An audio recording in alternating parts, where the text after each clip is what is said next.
பல பேர் வீட்டில் ரெஸ்ட் எடுக்கிறதுக்கான அமைப்பே இல்லைங்க. ஜெர்மனில் 12 வயசுக்கு மேலே ஒரு குழந்தைக்கு தனியாக ரூம் கொடுக்கணுங்கிறது கட்டாயம். அந்த ரூமில் எந்த பொருளை எப்படி வைக்கணுங்கிறது அந்த குழந்தை தான் முடிவு பண்ணணும். நீங்கள் போயிட்டு இது ஏன்டா அங்கே வச்சுருக்கேன்னு கேட்கக்கூடாது. அந்த ரூம் அவன் தான் க்ளீன் பண்ணணும். சுதந்திரம், உரிமை. அவனுக்கு எப்போ ரெஸ்ட் எடுக்கணும் ரூமில் கதை சாத்திக்கும். புரிஞ்சுக்குங்க. இன்னும் பல பேர் வீட்லிங்க ப்ரைவசியே இல்லைங்க. ஹஸ்பண்ட் ஒய்ஃபே இருப்பாங்கங்க. ஒரு சின்ன ஒரு வீடு இருக்கும்.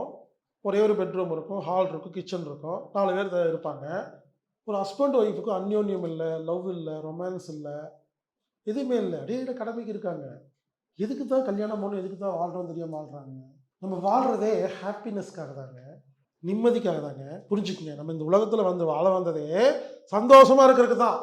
அதை தவிர மற்ற எல்லா வேலையும் பார்த்துட்ருக்கோம். அது ஏன் புரியலைன்னா திங்க் பண்ணுறதுக்கு நேரம் ஒதுக்கலை, ஓய்வெடுக்கவில்லை.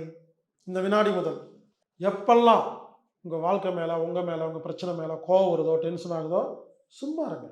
ஞாபகம் வரும், சால்வ் பண்ணுங்க.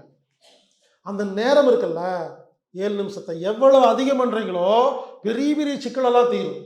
ஞானிகளுக்கு ஒரே ஒரு பவர், சும்மா இருக்க தெரியுங்க. உங்களுக்கு சும்மா இருக்க மட்டும் தெரிஞ்சிருச்சுன்னா நீங்கள் யார்ட்டையுமே கேள்வி கேட்க வேண்டாங்க.